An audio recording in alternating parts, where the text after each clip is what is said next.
Here is everything you need to know about save timings in Dead by Daylight so you will never miss a save again.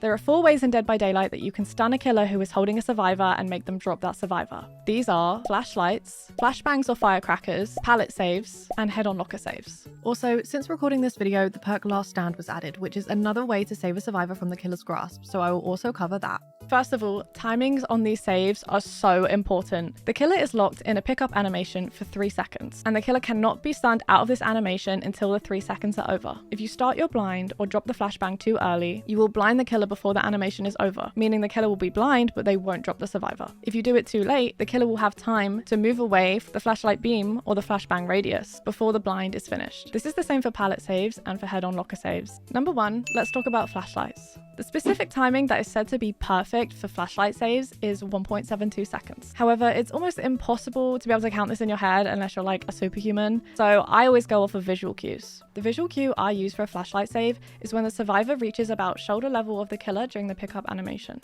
Number 2, let's talk about flashbangs. Let's think about it this way. It takes 3 seconds for the killer to pick up. It takes 2 seconds for a flashbang grenade to go off. Doing the math, this means that you should drop the flashbang 1 second into the killer picking up the survivor. Again, this may work for some, but I don't like doing this. I much prefer visual cue.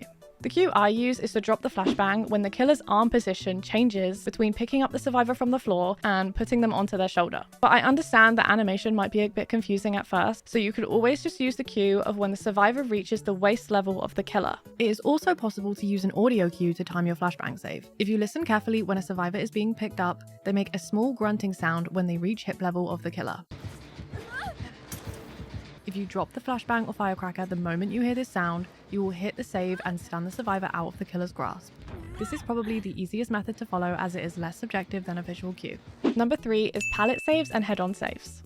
Again, you could count to 3, or you could use a visual cue. The best visual cue for these saves is the moment right after the survivor reaches and rests on the top of the killer's shoulder. This is when the animation ends, and the killer is able to be stunned. Sometimes it's easier to wait until the killer moves, especially if the killer doesn't know that you're there. You know that if the killer is moving, they are out of animation, so you will definitely get the save as long as they are still in the range of the pallet. It's also good to note that if you're running towards a pallet, the prompt to drop the pallet will not appear until you reach the other side of the pallet that you are running to. However, you can avoid this by starting to walk or stopping in front of the pallet. To increase your chances of getting the prompt and then actually getting the save, it's best to stop running once you reach the pallet. Also, if you are too close to the killer in the pallet while they are picking up, this can also remove the prompt to drop the pallet. So try to stay at a good distance, but still be in range of the prompt. Last Stand saves have a similar timing to head-on and locker saves as well.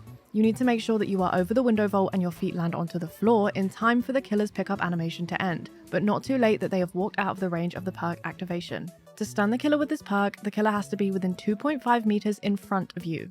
The perk will not work if you vault away from the killer. You must vault into them. The timing to this is easily matched to the timing of pallets and head-on saves.